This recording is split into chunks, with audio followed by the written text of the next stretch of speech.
Bonjour à toutes et à tous. Voilà, tel un taureau qui attendait de sortir là, pour jouer dans l'arène. Me voilà enfin en piste. Alors, je m'appelle Véronique Lemoine-Bresson. Je me permets de vous appeler chers collègues et vous verrez dans quelques minutes pourquoi.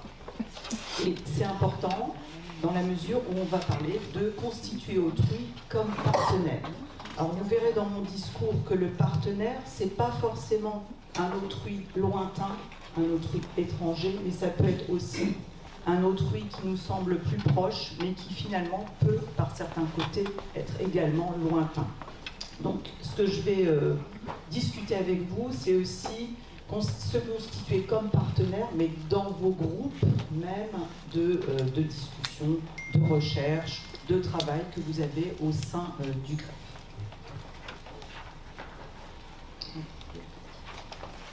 Je vais commencer, et c'est de manière tout à fait sincère, c'est pas du tout convenu, par un remerciement à Marlène Lebrun, qui malheureusement n'est pas là, qui a permis que je sois des vôtres. Et surtout, je vous remercie, vous également, de m'accueillir ici. Voilà, je ne connaissais pas l'organisation, et peut-être qu'un jour je la rejoindrai. Voilà. Surtout à Nancy. Surtout à Nancy. Surtout à Nancy, apparemment il y a un groupe déjà bien constitué. Et puis j'ai deux anciens collègues, je peux dire maintenant. Donc Anne, nous avons travaillé un petit moment à l'INSPE de Metz ensemble. Et puis Marc, qui vient juste de prendre sa retraite. Et on est du même laboratoire de recherche à Nancy. Voilà. Donc merci à toutes et à tous, et puis particulièrement Roland, Daniel et aussi Sylvie, je ne sais pas où est Sylvie, elle est là Sylvie? Non. Qui va me raccompagner tout à l'heure à la gare. Voilà. Alors mon propos va se décliner en six fragments, 6 petits parties que j'ai choisis dans la temporalité qui m'est imposée. Je vais vous présenter un petit peu qui je suis, ce qui va vous permettre de mieux comprendre peut-être les propos que je vais tenir et ceux que je ne tiendrai pas. Bien sûr, quand on fait une conférence, il y a des choses qu'on peut dire dans le temps imparti, d'autres on n'aura pas le temps de dire.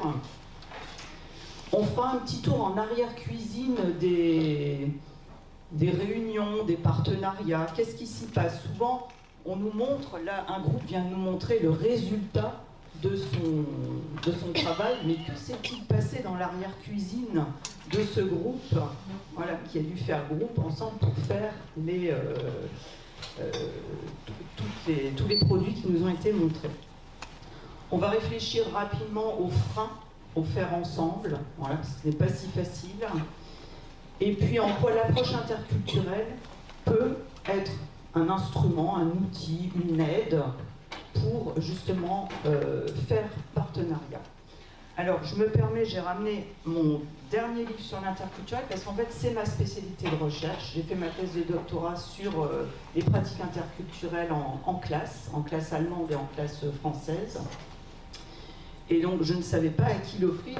Comme je viens d'apprendre qu'il y a un groupe Interculturalité et Langue, je me dis que je peux l'offrir à ce groupe, même si finalement il peut appartenir à tout le monde. Donc, je le laisse ici. Je ne sais pas qui s'en emparera.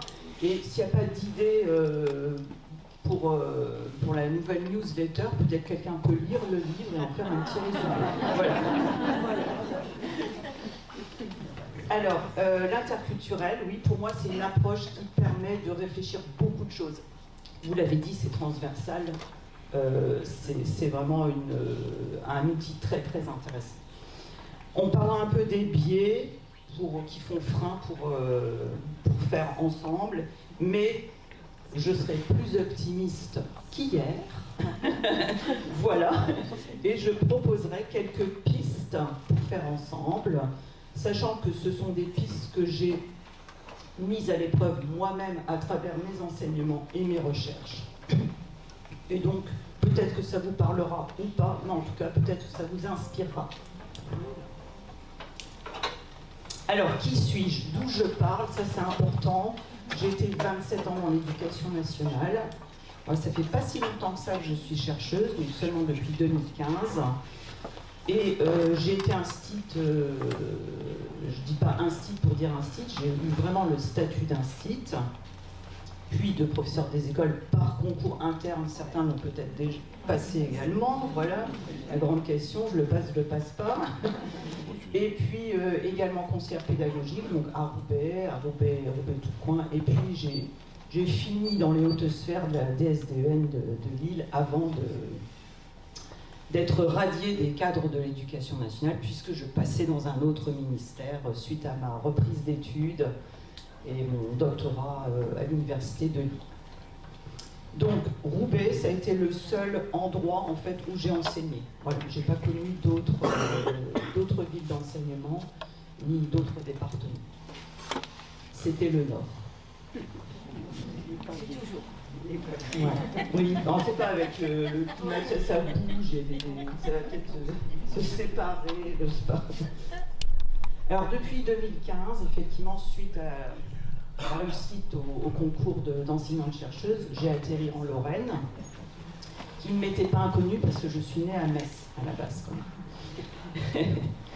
Donc, enseignante à l'université, mais plus particulièrement à l'INSPE. Donc ça fait sens, ça fait cohérence avec mon premier parcours de 27 ans, ce qui m'a beaucoup réjoui, je dois le dire. Alors j'ai listé un petit peu les masters MEF et sciences de l'éducation dans lesquels j'interviens. Et puis, bon, partenaire de Marc Denner qui est là, j'appartiens au laboratoire ATIF, qui est un laboratoire de sciences du langage.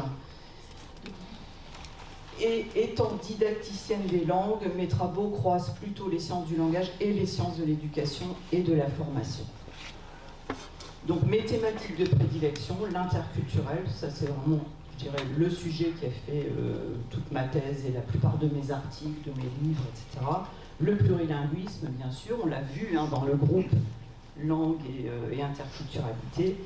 Et puis également tout ce qui touche la question du collaboratif, du collectif. Alors pourquoi? Parce que toutes mes recherches sont des recherches de terrain. On va dire des recherches avec, des recherches de coopération, des recherches collaboratives, avec bien sûr mon public de prédilection, qui est le public spécifique des enseignantes et des enseignants, plus particulièrement de l'école élémentaire, mais aussi de dispositifs UPE2A. Voilà, avec les enfants allophones qui arrivent, alors plus particulièrement les UPE2A de collège. Voilà. J'ai travaillé effectivement avec plusieurs académies où je me déplace aussi. Par exemple, l'académie d'Amiens, je me déplace à Hirson et à Château-Thierry, voilà, pour travailler avec des écoles. Voilà. Plus l'international. Alors, il y a beaucoup d'international européen, c'est clair, parce qu'à la base, je suis germaniste. Et j'ai voué une grande partie de mes réflexions, de mes travaux à l'Allemagne. Donc je suis restée quand même très, très ancrée dans les problématiques européennes. Voilà, c'est vrai. Mais j'ai aussi des coopérations hors Europe et hors Amérique du Nord, à travers des collaborations avec des collègues du Brésil, d'Algérie, Burkina Faso, Japon, Malaisie, etc. Mais je dois quand même souligner quelque chose d'important, c'est que ces collègues qui appartiennent donc à des sphères qui ne sont pas européennes ou pas Amérique du Nord, cherchent à tout prix à adhérer au modèle occidental. Ça, c'est, je vois Marc qui soutient ce que je dis, c'est le problème. Donc on veut travailler en tant que collègues chercheurs avec des collègues qui ne sont pas en Europe, mais ils cherchent à calquer les modèles européens. Par exemple, au Brésil, ils utilisent le cadre européen. Au Japon aussi. Les collègues d'Algérie veulent à tout prix décrocher des projets européens. Des projets européens qui acceptent l'intégration de certains pays qui ne sont pas dans l'Europe. C'est la course à je veux ressembler à ce que fait l'Occident en recherche. Je veux publier dans les recherches, dans les revues occidentales, d'Amérique du Nord, etc. Donc c'est très compliqué de se défaire de ça. Donc ça reste un modèle, et en recherche, un modèle très puissant. Voilà. Alors, construire ensemble, des communs. Facile, pas facile. T'es cap ou t'es pas cap, en gros.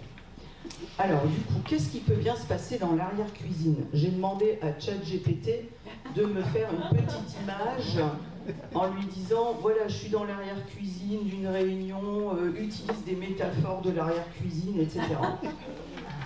Ah, il m'a sorti, regarde, la mayonnaise, prenette. Bon, je lui ai dit, t'as fait une faute, là, tu peux me changer. Bon, il n'a jamais changé. Je lui ai dit, je génère plus d'images parce que ça produit quand même... Voilà, c'est un petit peu embêtant d'un point de vue écologique. Alors, qu'est-ce qui se passe dans l'arrière-cuisine de vos groupes, de tout groupe finalement, si on utilise la métaphore de l'arrière-cuisine? La salle de réunion est pleine à craquer. Beaucoup de membres se sont déplacés pour lancer ce grand projet de formation qui se déroulera en novembre dans les écoles de la deuxième chance au Maroc. C'est vous, ça, non? Je comprends de suite que ça ne sera pas de la petite bière. Et franchement, vu la montagne de documents à renseigner, ce ne sera pas de la tarte non plus. Heureusement, Josiane, j'espère qu'il n'y a pas de Josiane, a de la bouteille. Elle est experte. À peine assise à côté d'elle, elle me désigne du regard mon voisin de gauche, un petit nouveau. Mince. Elle me glisse à l'oreille. Lui, il n'a pas inventé le fil à couper le beurre. Mais bon, l'essentiel, c'est que la mayonnaise prenne. C'est comme ça dans les groupes. La réunion démarre et Josiane prévient les membres du groupe. Surtout, on ne fait pas sa tambouille, chacun dans son coin. Et Albert ajoute, on évite de mettre de l'huile sur le feu, en voyant deux partenaires au fond, là, qui s'échauffent. Puis, au moment de discuter un budget, projet bien sûr, un membre met les pieds dans le plat. Franchement, vos chiffres, c'est du grand n'importe quoi. Silence gêné, on doit vite mettre de l'eau dans son vin. Ne pas rajouter une louche. Peu aguerri aux questions financières, je me cache, je me tais, je ne voudrais pas passer pour une crêpe.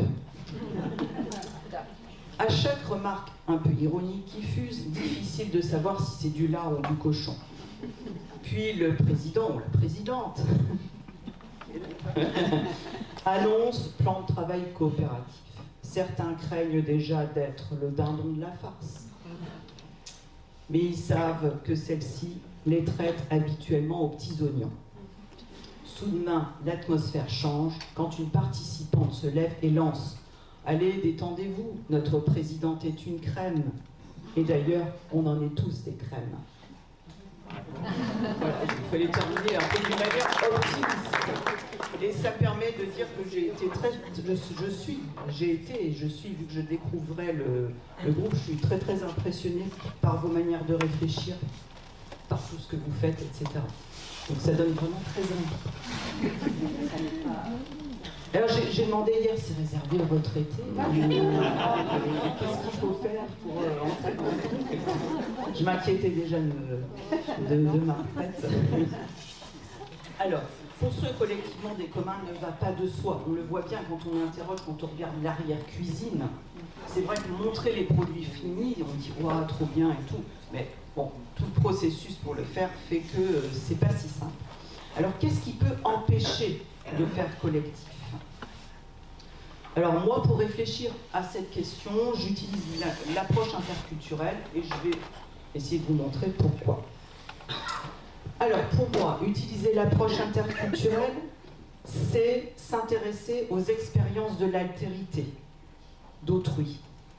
Ça, c'est important. C'est toujours contextualiser les choses dans tel groupe, à tel moment, pour faire tel projet. Il se passe ça entre nous. C'est également être très attentif aux interactions entre nous. Il y a ce qui se dit entre nous à travers ces interactions, mais il y a aussi comment cela se dit entre nous. Et ça aussi, ça peut être très important et ça peut faire frein ou favoriser le faire en commun. Et puis, il y a les vulnérabilisations. On n'est pas toujours les mêmes, voilà, quand on se rencontre, que ce soit en visio ou en présentiel, selon les moments de notre vie, on n'est pas toujours les mêmes. Donc quelqu'un qui participait bien à un groupe peut à un moment ne plus participer aussi bien parce qu'il est vulnérabilisé par une situation, par quelque chose. Donc tous ces points-là sont sensibles et il faut y faire très très attention pour essayer de faire en commun. Hier, on a parlé de universel, etc. Et en fait, ce qui se tend à se dire actuellement, c'est qu'on est plutôt pluriversel. Et vous qui avez voyagé à travers de nombreux pays, voilà, je pense que vous représentez bien cet aspect pluriversel de l'individu, multidimensionnel et non transparent. Il y a une façade, il y a ce qu'on donne à voir, ce qu'on veut bien donner à voir. Et la non-transparence fait parfois que ça peut engendrer des malentendus dans les groupes. Autre chose, tout ce qui va se jouer dans nos groupes, entre nous, et aussi avec nos partenaires à l'international, est ancré dans des questions idéologiques, dans des questions politiques, dans l'histoire. On l'a vu hier, je ne suis pas historienne, je ne vais pas m'engager là-dedans, et puis on a eu des brillantes discussions hier. Et puis ça touche aussi tout notre rapport à nous-mêmes, notre rapport à autrui, et toutes les questions de pouvoir, de domination, voire d'oppression, etc., qui peuvent s'immiscer dans les groupes. Et engendrer donc ce qu'on appelle une hiérarchisation, notamment dans les prises de parole, par exemple, ou dans les décisions. Voilà. Donc ce qui est intéressant dans les groupes, c'est aussi savoir qu'on observe, mais qu'on est observé. Voilà. Et comme je le disais tout à l'heure, faire attention à ce qui se dit, mais aussi comment cela se dit. Et aussi comment on dit autrui. Quels mots on utilise pour parler de nos partenaires? Quels mots on utilise pour parler de nous? Les greffons. On m'a interpellé ce mot. Puis quelqu'un m'a dit, ah non mais c'est... J'ai dit, ah mais c'est marrant ce mot. Et on m'a dit, ouais, c'est la vieille génération. Voilà, donc, les mots qu'on utilise pour parler de soi, d'autrui, peuvent avoir effectivement une influence sur le fait de faire collectif ou ne pas faire collectif. Ce qui veut dire voilà, tout ça, c'est traversé par des schèmes interprétatifs différents. On a chacune des catégories différentes pour lire le monde. Et en avoir conscience, c'est bien. Voilà, l'idée, c'est pas de s'auto-flageller et dire « Oh, on n'a pas les mêmes, c'est pas bien, toi, c'est bien ». On n'est pas dans le jugement, mais conscientiser ça, c'est important quand on veut faire collectif. Puisque quelqu'un l'a utilisé hier, ce mot, j'ai entendu un groupe qui parlait des biais. Où sont les gens, je ne reconnaîtrai pas le visage, mais par ici, on parlait des biais. Alors, des biais inconscients, il en existe beaucoup. Alors, je ne vais pas faire la liste à la plus prévère des biais. J'en ai choisi deux qui me semblaient importants dans la thématique de construire ensemble un collectif et construire des communs. Alors, le premier, j'avais préparé avant la conférence d'hier, le biais d'universalité, bien sûr. C'est un biais qui est très fréquent dans les groupes. Et là, je prends l'exemple d'une école avec laquelle je travaille depuis 2018. Et dans l'école, ils ont affiché cette... Alors, je ne sais pas si on voit très très bien, je vais vous lire un peu les mots. Mais vous pouvez les deviner, je pense. Il est question de partage, de tolérance, de respect, etc. Alors, il y a ce bel affichage dans l'école, enfin, il y a, oui, au début que j'ai commencé à travailler avec eux, et ça m'a interpellée. Et je leur ai demandé si ils s'étaient mis d'accord en réunion de maîtres pour savoir ce qu'ils mettaient derrière tolérance, ce qu'ils mettaient derrière respect, ce qu'ils mettaient derrière partage, etc. Non, donc c'est un gros biais parce qu'on pense que ces valeurs-là, si on les partage, c'est certain, c'est sûr, espérons qu'on partage ces valeurs, mais qu'est-ce que chacun et chacune met derrière? Ça, c'est loin d'être sûr qu'on soit sur la même chose. Et donc, si on prend le temps, si on ne prend pas le temps, dans un groupe, ça peut faire frein à construire ensemble des communs. On part du principe de connivence parce qu'on est enseignant, parce qu'on est passionné par les métiers à autrui, forcément on va être tolérant, etc. Mais, ben non. Voilà. Ben non. Alors, le ben non, je vais vous le montrer, parce que moi, après, j'ai fait... je suis toujours dans cette école en recherche de terrain. Voilà, c'est des recherches longues, longitudinales, etc. Et au début, donc, après cet affichage, j'ai commencé ma recherche. C'est une école qui enseigne, c'est une école de Nancy, hein, qui est assez banale, je veux dire, et qui enseigne en français et en anglais. Donc c'est une école dite d'immersion qui enseigne des contenus en français et en anglais. Et école banale, hétérogène, etc. Affichage de tolérance, d'ouverture, de respect. Qu'est-ce qu'on voit au début de la recherche? Le réel des pratiques, c'est on est respectueux, on est tolérant, mais on invisibilise les langues des familles. Bon. On est respectueux, on est tolérant, mais on n'a pas conscience de véhiculer dans nos discours, dans nos pratiques, dans nos actions, la menace des idéologies linguistiques. Certaines langues sont survalorisées, mises au devant de la scène, etc. D'autres invisibilisées, dévalorisées. Comme on ne connaît pas, on n'a pas de connaissances, je dirais, théoriques de comment on apprend des langues, qu'est-ce qui se passe, et on n'a pas de connaissance non plus des droits linguistiques, qu'est-ce qui se passe dans les pratiques de cette école. Les langues sont cloisonnées. Quand on est en enseignement en anglais, celui qui ose prononcer un mot dans une autre langue finit en prison. Des gros affichages partout, no French, enfin voilà. Et puis, bien évidemment, l'interdiction aux parents de parler telle ou telle langue dans la famille, parce que sinon, ils ne vont pas apprendre le français.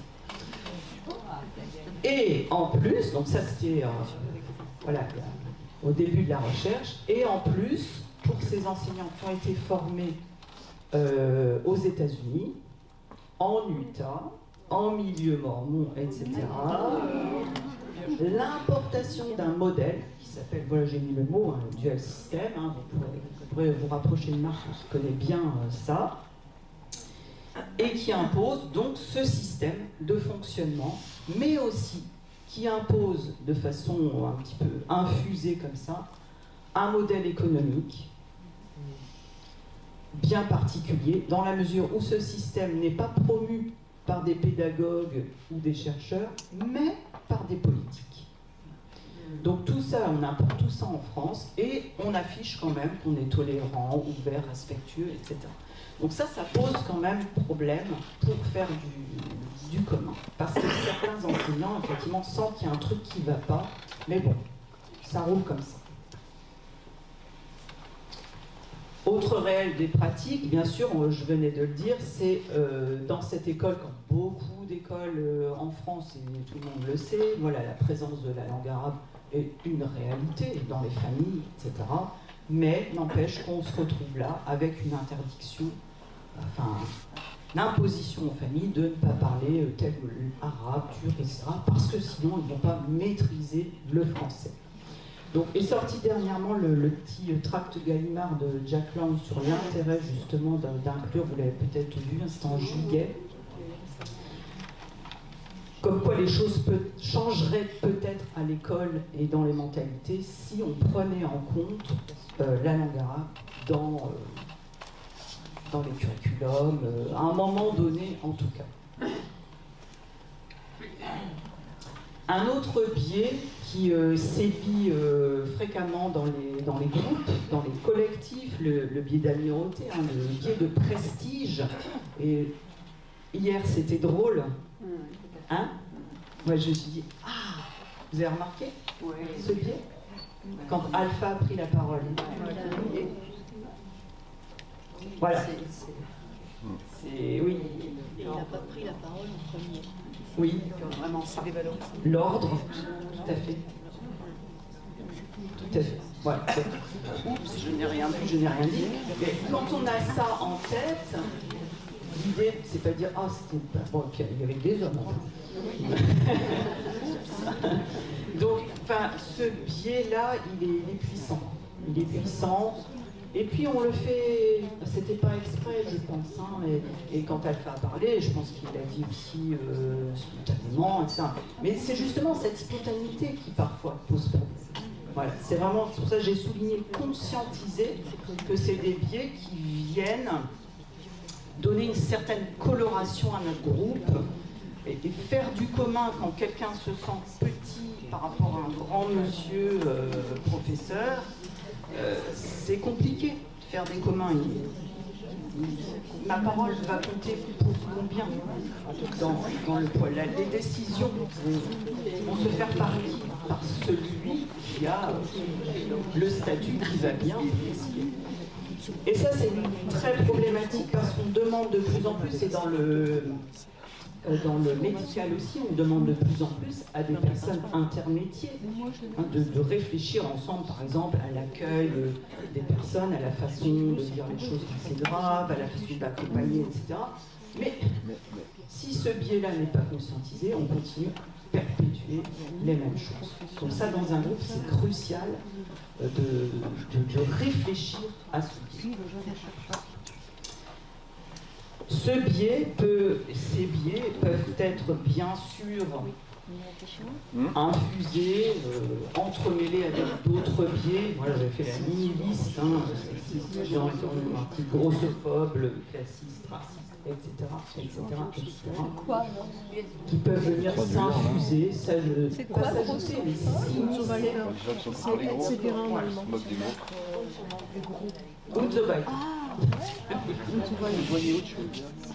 Voilà, donc ça c'est intéressant, vraiment de les conscientiser.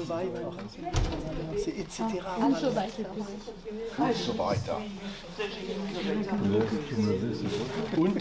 weiter. Etc. On la compte. C'est de l'allemand. Oui, parce que moi j'ai fait L'Alsacien. Germano admiratif. Ah, c'est bien parce que on a commencé la matinée avec les langues. Alors, quel est le point commun d'Eva Joly et de Miguel Ángel Muñoz? Quel est leur point commun? Ils ont un accent. Mais, ils ont un accent. Donc ils partagent ce point commun. Mais, que diriez-vous de l'accent?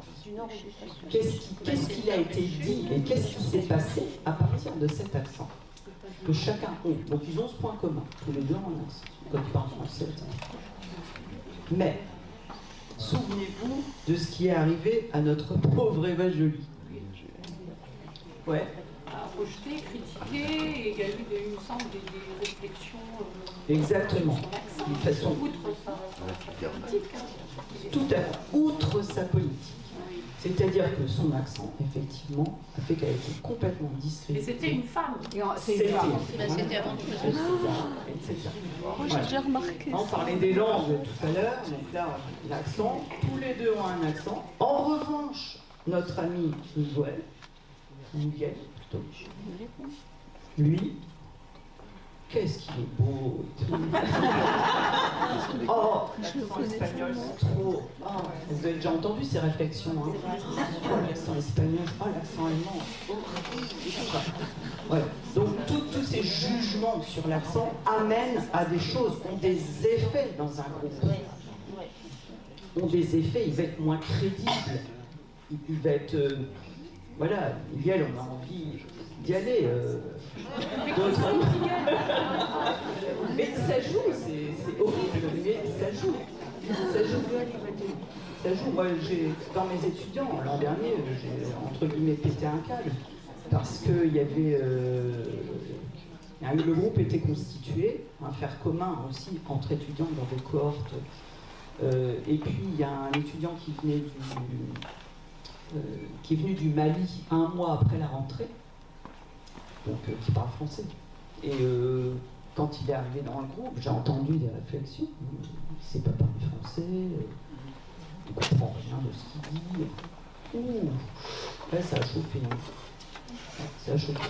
Donc, pour constituer un groupe, c'est clair que cette question-là, c'est peut-être un truc auquel on ne pense pas tout le temps.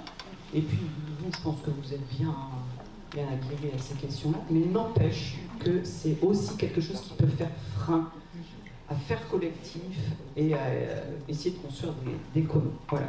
Pareil, l'un ou l'autre perd de sa crédibilité, de sa légitimité, Les compétences, comme tu disais Anne, ne sont plus au bout du jour, c'est pas ça qu'on juge, quoi. On ne s'est pas demandé si son programme était bien, elle avait un accent et elle en a pris plein, quoi. Donc ça, c'est aussi quelque chose qui peut faire frein.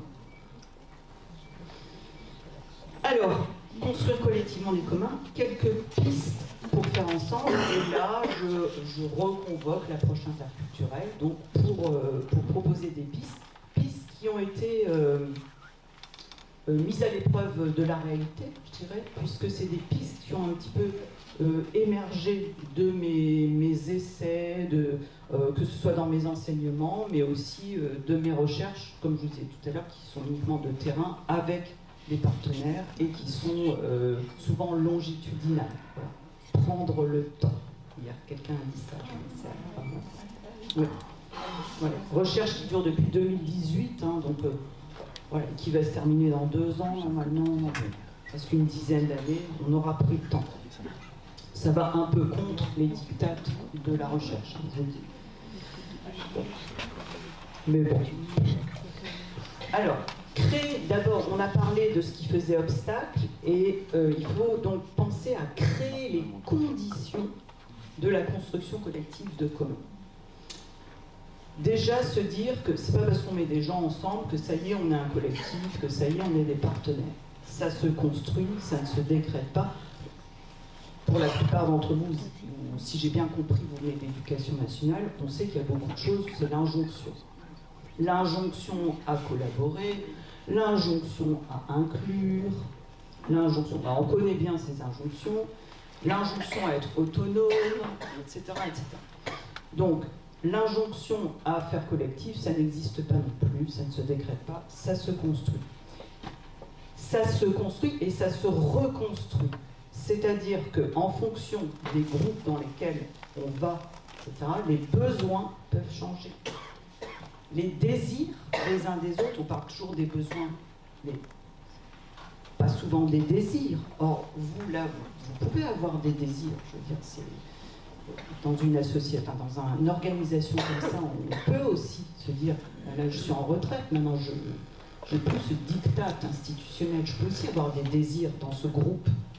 Dans quel contexte, dans quelle situation, et avec quels intervenants et quels intervenants, qui sont-ils, etc. Et ça se reconfigure à chaque groupe de travail. C'est pas parce qu'on a réussi dans le groupe langue et interculturalité que si on intègre un autre groupe, ça sera la même chose.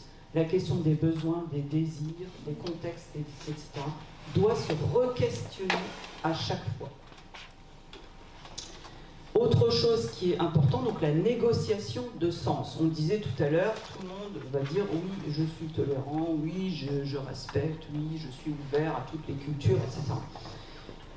Ça, c'est important avant de constituer le groupe, avant de démarrer un travail ensemble sur un projet, sur la constitution de documents, comme on nous a montré tout à l'heure, d'avoir un temps pour pouvoir dire les choses, qu'est-ce qu'on entend par, pouvoir se dire, et également prendre en compte tout ce qui peut toucher au conflit, aux tensions dans le groupe. Ne pas les mettre en fait sous le tapis, je dirais, et toujours prendre ce temps. La question de prendre le temps, elle est quand même cruciale. Et c'est vrai que quand on est au travail, c'est quelque chose qui nous manque énormément, c'est quelque chose qu'on nous sucre, j'allais dire. C'est quelque chose qu'on nous enlève, et pourtant il y a beaucoup de choses qui peuvent se résoudre pour faire commun à travers le temps qu'on nous laisse ou pas. Pas de temps pour respirer, on suffoque.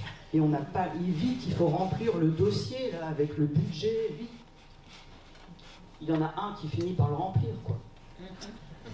Bah oui, on dit on est un collectif et tout, mais on n'a pas le temps, il faut le rendre hiver. Donc voilà, la question du temps, elle est quand même très très importante.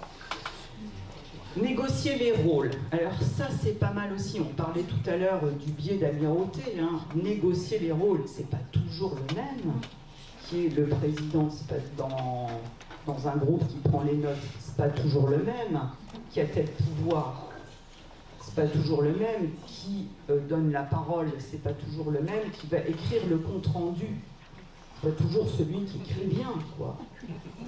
Bon. Donc ça se négocie aussi, les alliances, les rôles, et le contractualiser. Parce que ça, j'ai remarqué, et puis chemin faisant, on rebascule, voilà, dans des modes de fonctionnement, confort, faut aller vite. Voilà, vite, il faut faire le truc. Ah oui, ben attends, laisse, je vais le faire. Et hop, on dépossède l'autre de son rôle. Et une fois de plus, il n'a pas pu s'exprimer, prendre une place dans le groupe. On lui a retiré la place, on lui a empêché de se mettre à la place.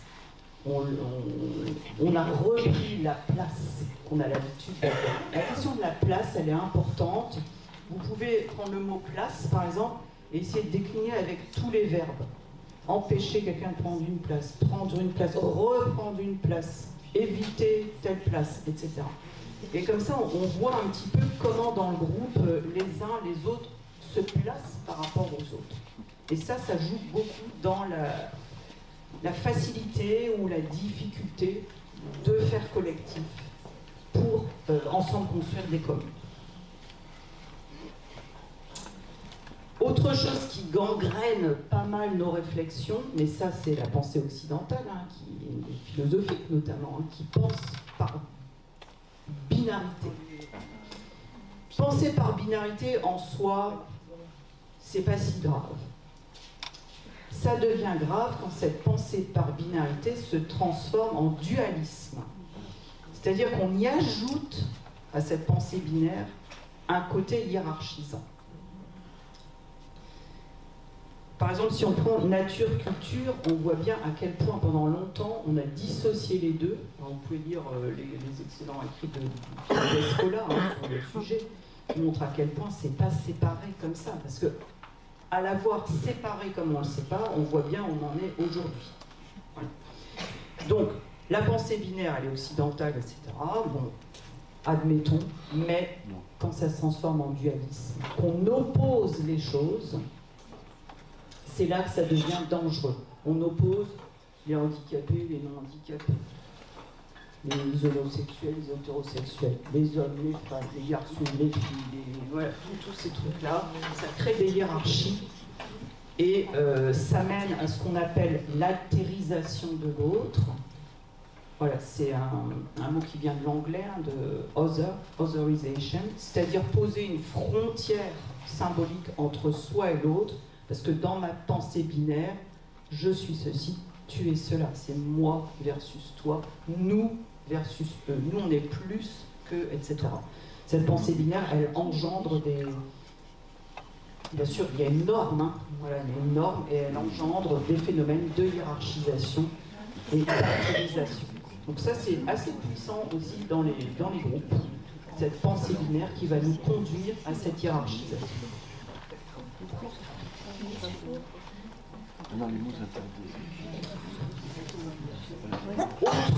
Autre chose à avoir vraiment toujours en tête quand on veut constituer un collectif et des communs, c'est prendre soin, le care, prendre soin de la relation comme vecteur d'altérité.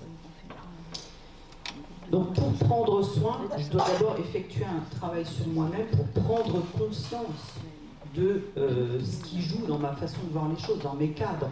Ils sont là, ils ont été construits par là où je suis, là où je suis né, là où comment j'ai été éduqué, etc. Mais prendre conscience donc du regard que je porte sur l'autre et de ma posture. Je vais vous proposer 4 entrées qui vont servir un petit peu de piste optimiste, on va dire, pour construire collectivement des communs. Alors, à chacune des pistes, on va pouvoir activer des verbes comme mobiliser, valoriser. On n'est pas très habitué dans l'éducation nationale à valoriser. Voilà.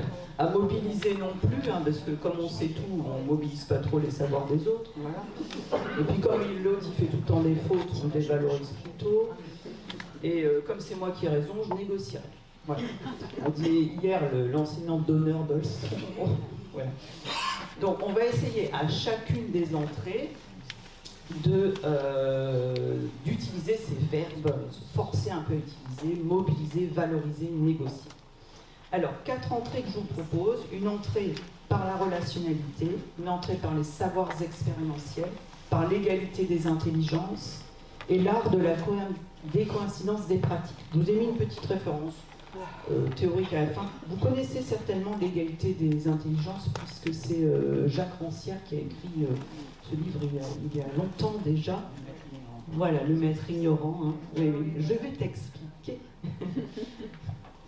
Et voilà. Alors, les exemples que je vous donne sont tous issus de choses réelles faites avec mes étudiantes et étudiants ou avec mes partenaires de recherche qui sont des enseignantes et des enseignants. Alors, sur la relationnalité, je vais vous montrer des choses qui touchent convivialité, solidarité, les savoirs expérientiels, mes langues, et là, c'était sympa parce que ce matin, en fait, vous avez déjà un petit peu parlé de ça, du coup, ça ne sera qu'un rappel. Des microagressions vécues, l'égalité des intelligences, c'est comment on co-rédige un article scientifique avec des enseignants. Voilà, c'est pas franchement bienvenu, ni forcément bien vu en recherche, mais bon, on s'en fout. Et l'art de la décoïncidence des pratiques, c'est montrer comment on va fissurer ce qui fait évidence.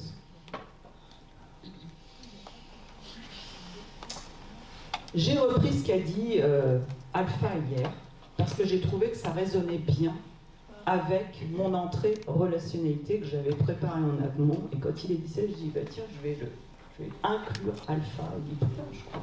Non, ouais. Donc je vais inclure Alpha dans mon discours, parce que j'ai trouvé vraiment que ça résonnait avec cette entrée cruciale. Et étant donné, je dirais, votre statut idyllique de retraité, prendre le temps semble possible.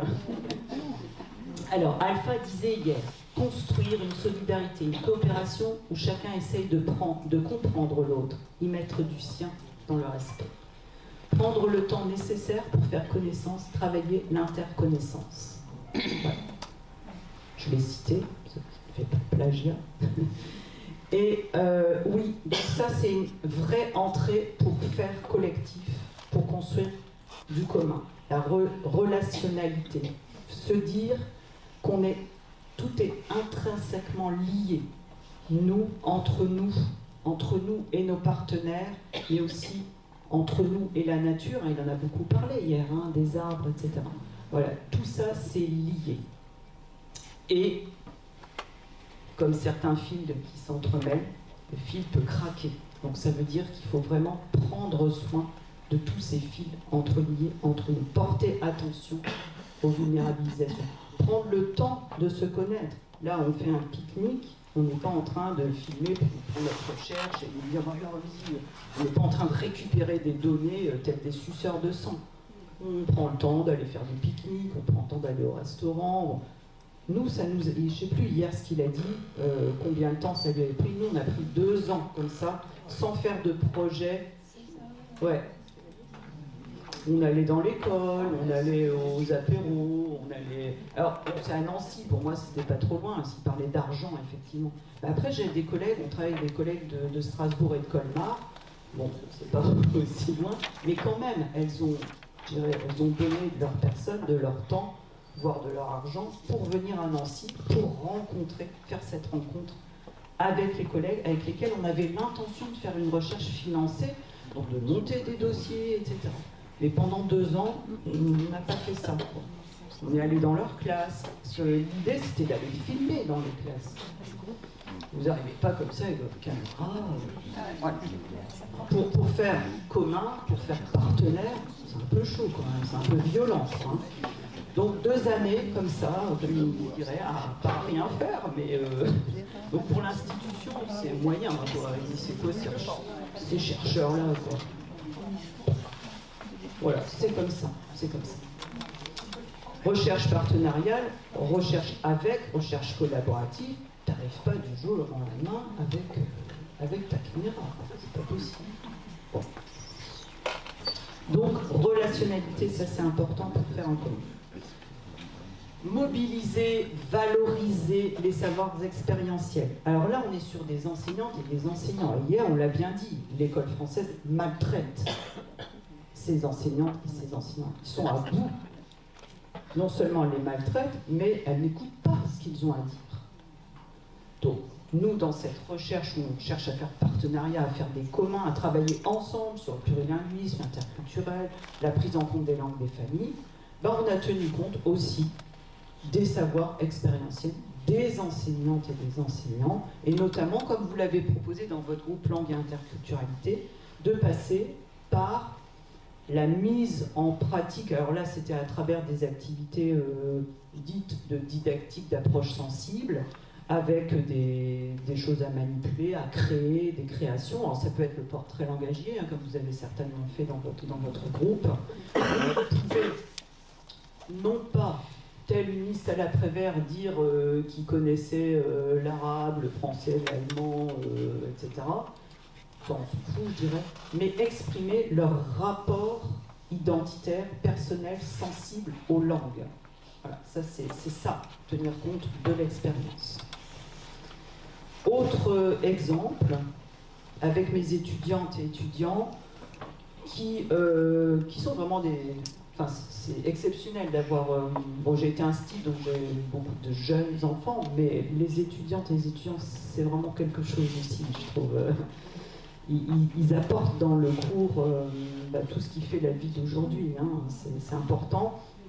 Et beaucoup d'entre elles et d'entre eux me parlaient de ce vécu expérientiel qui les ont brisés parfois dans leur scolarité, ou qui les brisent de leur identité, qui les brisent dans leur confiance à prendre place dans un groupe.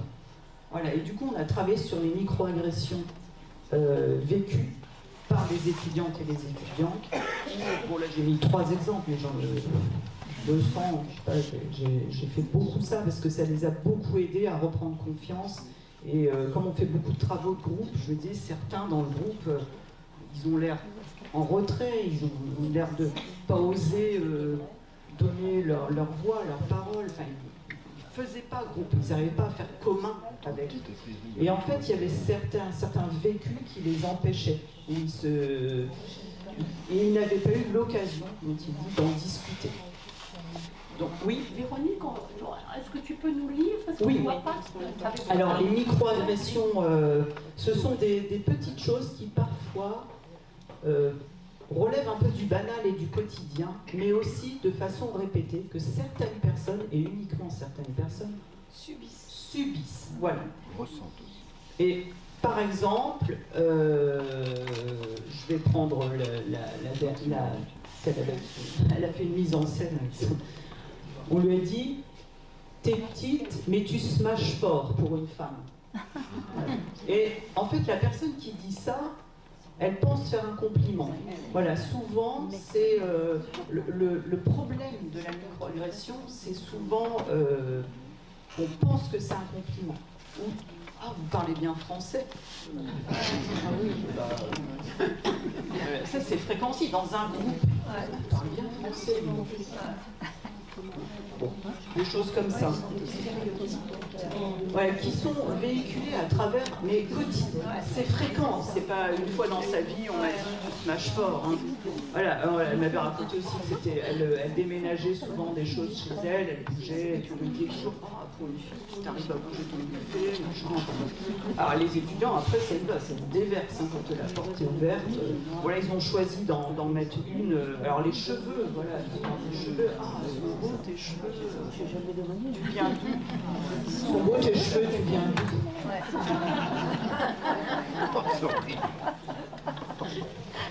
C'est chaud. Alors, moi, les étudiants, parce que j'avais aussi des CD, je me souviens, ils me disaient, mais on me demande ça, qu'on me dise ça, qu'on vienne me toucher les cheveux, qu'on me dise, ils sont beaux tes cheveux, donc on te fait un compliment. Et tu viens d'où? Et il dit, quand je réponds de Remiremont, alors... Ouais, c'est dans les Vosges. Ah, mon interlocuteur n'était pas content de ma réponse.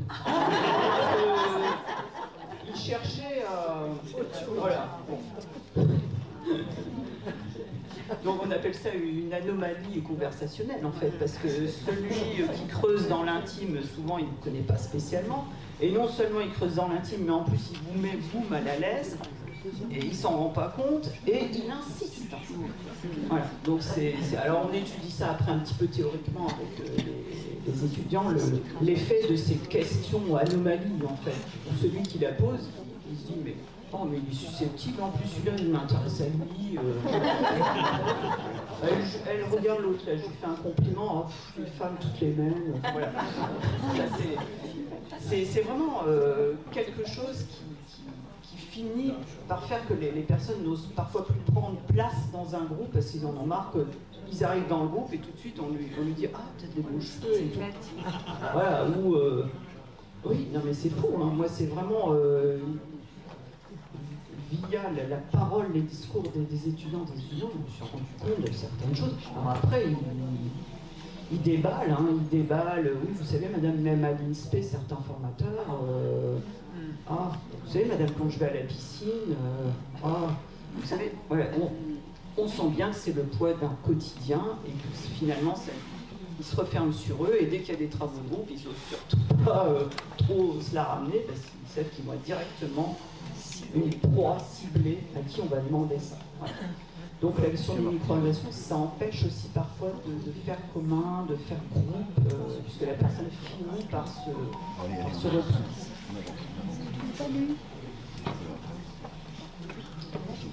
L'égalité des intelligences, bon là, ça ne veut pas dire qu'on est tous chercheurs, on est tous profs, on est tous etc. Mais c'est mobiliser pour une tâche précise, chacun sa forme d'intelligence et de compétence au service d'un projet.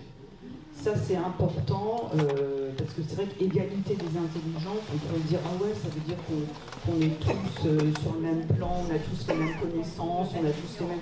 Non, non, c'est vraiment, il y a un projet, alors là on a fait un projet de co-rédaction tâtonnante, oui, parce que voilà, on s'essaye, il y a des trucs.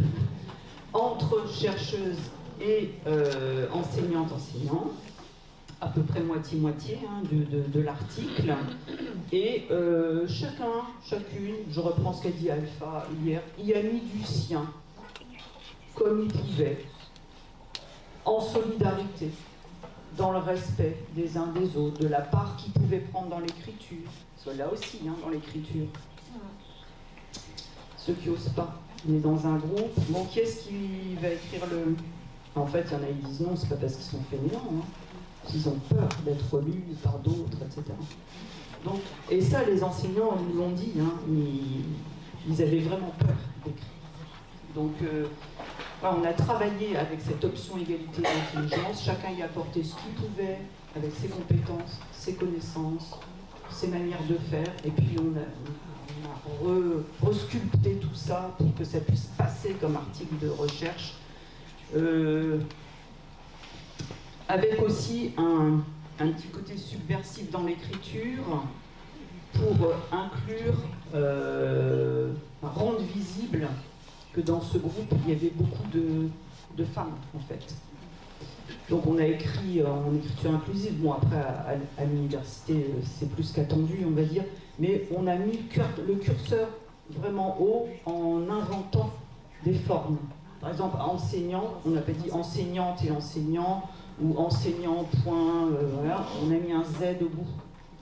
Voilà, on a pris des formes, on peut mettre un X parfois, on a cherché, on s'est dit, bon, notre texte, il va être regardé de façon bizarre, à l'évaluation, on va dire, c'est qui ceux-là qui écrivent on dit, on va pousser le curseur encore plus, on va mettre de l'écriture inclusive, mais avec des néologismes, etc. Bon. Autre entrée possible, l'art de la décoïncidence des pratiques. Alors, ça c'est un terme qui a été développé par le philosophe François Julien. Qu'est-ce que ça veut dire? Ça veut dire qu'il y a des choses qui fonctionnent un peu de manière automatique, voilà, qui sont bien ancrées dans le béton. Par exemple, les chercheurs sont dans la pratique, les enseignantes et les enseignants sont dans la théorie, ouais, on fait tellement les deux dans notre groupe, sont dans la théorie et les enseignantes et enseignants dans la pratique. Voilà, ça. Alors, avec les étudiantes et les étudiants, c'est pareil. Hein. Oh non, madame, pas de théorie, nous, on va être prof d'école, on fait de la pratique, etc. Enfin, on revoit hein, la pensée binaire, hein, théorie, pratique, qui ressurgit et resévit une nouvelle fois. Et donc, c'est briser, faire des coïncidences, c'est briser ce qui apparaît comme une évidence et qui fonctionne un peu comme ça de manière automatique. C'est fissurer ceux qui ont l'habitude de fonctionner, voilà, l'habitude un peu, mais qui place les gens d'un côté ou d'un autre. Alors, qu'est-ce qu'on a fait, nous, pour fissurer ça? On s'est dit, on va faire un événement scientifique, une journée d'études. Bon, ça, c'est un événement scientifique assez simple à mettre en place. Et on s'est dit, d'habitude, dans une journée scientifique, qui communique? Les sachants, les sachants cherchés, les chercheurs, qui écoutent, parce qu'il faut écouter la bonne parole, prendre des apprenants. Voilà. On s'est dit, bah, en fait, on va changer, on va fissurer ça. Qui va communiquer sur des choses scientifiques, hein. Alors, solidarité, hein, vous vous rappelez ce qu'a dit Alpha, solidarité. Voilà, on a travaillé en amont ensemble, et dans cette journée d'études, en fait, les communicants, c'était les enseignantes et les enseignants. Voilà, donc, et il y avait du monde en plus, et ça a étonné les gens qu'il n'y ait pas de chercheurs qui communiquent. Voilà, donc c'est faire des coïncidences avec ce qui ronronne d'habitude, on va à un colloque, hein, bah, c'est les chercheurs, et nous on écoute, et après on va essayer d'appliquer dans nos classes, oh non, ça marche pas, machin. Bon. Donc cette manière de penser, cette piste-là, elle est très intéressante. C'est avant d'entamer par exemple une réunion entre nous, un groupe de travail, on peut se dire mais qu'est-ce qui fonctionne un peu, toujours un peu comme ça, comme évidence? Et si on essayait de changer, de bouleverser ces évidences? Voilà. Et ça, c'est une expérience qui les a vraiment bouleversés intérieurement. Et nous aussi, et le public aussi, en fait. Hein, qui d'abord, c'est bizarre, ce truc. Donc, voilà un petit peu des pistes. Donc, pour essayer de faire des communs, en tout cas pour essayer de travailler ensemble, de faire ensemble des projets sous les injonctions, bien sûr, de temporalité qui nous sont données. Et si on peut prendre le temps, c'est vrai que ça change un peu les choses dans la constitution d'autrui comme partenaire. Voilà. Tout ceci pour dire, et je pense que vous êtes également un petit peu influencés par ces ODD là. Hein. Donc, voilà, oui, 17. Alors on est modeste. Hein. Voilà, on est modeste. Donc moi j'ai essayé de répertorier à chaque fois que je fais des actions, soit avec les étudiants, les étudiants. On essaye de répertorier en quoi modestement on peut contribuer à tel ou tel objectif. Voilà. Hein. Et donc j'ai mis des petites étoiles autour des objectifs auxquels on contribue, nous, donc les collectifs dans lesquels on agit, on réfléchit, on agit ensemble. Je vous ai mis